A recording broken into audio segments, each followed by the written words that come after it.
Good day, Ray Fernandez, Bridge Marine here. Hope this finds you doing well. I am reaching out to chat about winterization because it is in full swing. As you can see behind me, we got boats already out of the water and wrapped, and it's that time of year, folks. And I'm here to remind you that winterization time is the best time to get your maintenance done. This would be like your oil changes, fuel filters, lower unit services. You want to do this at the end of the year after you use the boat all season. It took care of you. It's time to take care of it.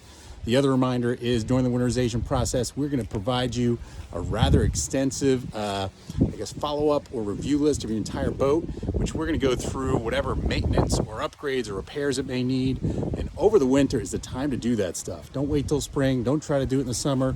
Don't wait for it to break when you want to use the boat. You want to get that stuff done in the winter. So now is the time to invest in your existing boat, because it's winterization time. You can hear the shrink wrap guns going on behind me. You can see these boats done. Let's get your maintenance done, and then when it hits winter, let's get all your repairs done so that boat is ready to go next summer and take care of you.